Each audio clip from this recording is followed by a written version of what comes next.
بسم اللہ الرحمن الرحیم الحمد للہ رب العالمین والصلاة والسلام علی سید الانبیاء والمرسلین. معزز مہمانان گرامی قدر اور عزیز طلباء و طالبات، ہمارا جو پی جی ڈی پروگرام تھا، جیسے بتایا گیا کہ یہ کووڈ میں شروع ہوا اور یہ آن لائن تھا، تو مجھے تقریباً یہ دوسرا سال ہے اس کی تدریس میں، اور یہ آج پہلا موقع ہے کہ جتنے بھی ہمارے اس پی جی ڈی کے اسٹوڈنٹس تھے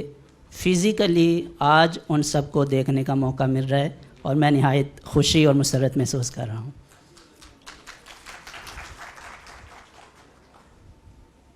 حلال ایجوکیشن پروگرام، اس کو شروع کرنے کا جو ہمارا مقصد تھا بنیادی، اس کو میں بیان کرنے سے پہلے مسٹر اختر بوگیو صاحب جو ڈائریکٹر جنرل ہیں پی ایچ اے کے،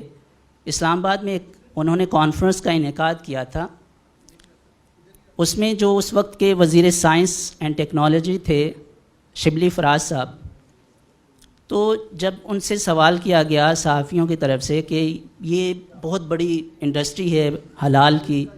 اور بہت زیادہ بزنس ہے اور 2.3 ٹریلین $US کی ورتھ ہے اس کے اندر، تو آپ کی وزارت جو ہے وہ کیسے کنٹریبیوٹ کر سکتی ہے بزنس حلال کا لانے میں؟ انہوں نے اس کا جواب دیا تھا. وہ میں سمجھتا ہوں کہ ہمارا جو حلال ایجوکیشن پروگرام شروع کرنے کا تھا مقصد، وہ بالکل اس کی نمائندگی انہوں نے اس وقت کی. انہوں نے کہا کہ بزنس جو ہے وہ ہماری اب بھی اولین ترجیحات میں سے نہیں ہے. بزنس تو آتا رہے گا، ہماری سب سے پہلی ترجیح یہ ہے کہ ہم پاکستانیوں کو یہ میک شور کریں کہ جو ان کو پرووائڈ کیا جا رہا ہے وہ حلال اور طیب پرووائڈ کیا جا رہا ہے، کیونکہ حلال کھانا پرووائڈ کرنا یہ ریاست کی بنیادی ذمہ داریوں میں سے ایک ذمہ داری ہے. اور یہ اس وقت زیادہ یہ جو حلال کا کانسیپٹ ہے گمبھیر ہو گیا اور کمپلیکس آ گیا ہماری فوڈ اور ڈائٹ کے اندر، جب یہ دنیا گلوبل ولیج بنی اور ایک دوسرے کی جو پروڈکٹس ہیں اس کو ایک ملک سے دوسرے ملک میں آنے میں بڑی تیزی کے ساتھ اور آسانی کے ساتھ آنا شروع ہو گیا.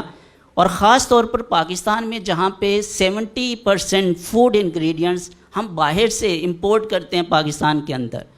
تو وہاں پہ بہت زیادہ ہماری جو ڈائٹ ہے وہ کمپلیکس ہو گئی، اور اس کے اوپر چیک اور میک شور کرنا کہ کیا جو ہم کھا رہے ہیں وہ حلال اور طیب ہے یا نہیں ہے. تو اس وجہ سے پاکستان میں گورنمنٹ کی سطح پر بھی کوششیں شروع ہوئیں، لیکن تعلیمی سطح پر کسی یونیورسٹی کی سطح پر اس طرح کا کوئی پروگرام موجود نہیں تھا کہ ہمارے لوگوں کو حلال کی اویئرنیس موجود ہو.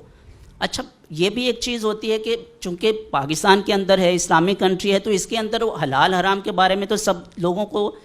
اویئرنیس ہے، لوگ جانتے ہیں. تو پھر اس کو ایک ایجوکیشن کے طور پر، ایک سبجیکٹ کے طور پر، یا آپ ایڈوانس ڈپلومہ کروا رہے ہیں یا پی جی ڈی کروا رہے ہیں، اس کی کیا ضرورت رہے گی؟ اور اس کی ضرورت جیسے میں نے ابھی آپ کو کہا کہ چونکہ ہم نان مسلم کنٹریز سے بہت زیادہ اپنا فوڈ انگریڈینٹس امپورٹ کرتے ہیں جو ہماری خوراک کا حصہ بنتا ہے، اس وجہ سے بہت زیادہ. اچھا، یہ تو صرف کھانے پینے کی اشیاء ہیں، جو نان فوڈ آئٹمز ہیں. مجھے یاد ہے کہ جب ہم یو ایم ٹی میں اور باقی یونیورسٹیز میں ایک اویئرنیس پروگرام کے تحت گئے، اور ہم نے وہاں پہ حلال فیشن، حلال ٹورزم، حلال کاسمیٹک اور حلال فارماسوٹیکل پروڈکٹس اس کے اوپر بات کی، تو انہوں نے لوگوں نے بڑا عجیب سا ایک تاثر دیا کہ یہ حلال کاسمیٹک، حلال ٹورزم، مطلب اس میں کیا چیزیں حلال ہوگی؟ تو یہ بھی ہمیں ایک چیلنج کے طور پہ وہاں پہ دیکھنا پڑا کہ ہمارے ہاں لوگوں کا جو حلال کے بارے میں کانسیپٹ ہے وہ بہت لمیٹڈ ہے. ہم یہ سمجھتے ہیں کہ حلال بس یہی ہے کہ ایک جانور ہے جس کو اگر اسلامی طریقے سے ذبح کر دیا تو بس یہی حلال ہے اور بس. حالانکہ جو حلال کا تصور اسلام نے ہمیں دیا ہے وہ ہماری زندگی کے ہر شعبے میں انوالو ہے، چاہے وہ ہماری ٹورزم ہے، کاسمیٹک ہے، فیشن ہے، ہماری میڈیسنز ہیں، ہر جگہ پہ حلال اور حرام اپلائی ہوتا ہے، اور اس کو میک شور کرنا اور اپنی تعلیم کا حصہ بنانا یہ اس وقت کی اہم ضروریات میں سے ایک ضرورت ہے. بزنس تو وہ آئے گا ہی، یہ تو دنیا کی جب ہم یہ بات کر رہے تھے حلال ٹورزم کی اور ہمیں وہاں پہ ایکسپلینیشن دینی پڑ رہی تھی، اس وقت ابھی جو حلال ٹورزم ہے وہ دنیا کی جو ٹورزم ہے ورلڈ کی، اس میں 13% ابھی بھی حلال ٹورزم کا حصہ ہے. اور حلال کاسمیٹک اس میں بھی جو ہے وہ بلین اینڈ بلین ڈالرز کی بزنس ہے حلال کاسمیٹک کے اندر. تو اس میں بھی جو ہمیں جس چیز کا سامنا کرنا پڑا، جو کھانے پینے کی چیزوں تک تو سمجھ میں آتا ہے، لیکن کاسمیٹک پروڈکٹس کے اندر بھی حلال کو اپلائی کر دیا آپ نے، تو ہر جگہ پہ جیسے میں نے کہا کہ اپلائی ہوگا. اور چاہے آپ اس کا استعمال انٹرنل کر رہے ہیں یا ایکسٹرنل، تو حلال اور حرام کو میک شور کرنا یہ بہت ضروری ہے. خاص طور پر کاسمیٹک پروڈکٹس کے اندر مسرت مسوا صاحبہ ایک دفعہ ہمارے پاس موجود تھی اور انہوں نے کہا کہ پاکستان کے اندر جو 90% میک اپ ہے وہ حرام میک اپ استعمال ہو رہا ہے. اس کے اندر جو کاسمیٹک پروڈکٹس ہیں اس کے اندر جو انگریڈینٹس استعمال ہو رہے ہیں وہ حرام اور نجس سورس سے آئے ہیں. تو اس وجہ سے حلال ایجوکیشن پروگرام شروع کرنے کا ہمارا مقصد یہی تھا، اور اس کو ہم چاہ رہے ہیں کہ اس کو مزید ایکسپینڈ کیا جائے اور اس کو ایک سلیبس کے حصے کے طور پر، جس طرح پاکستان کے اندر اسلامک اسٹڈیز ہے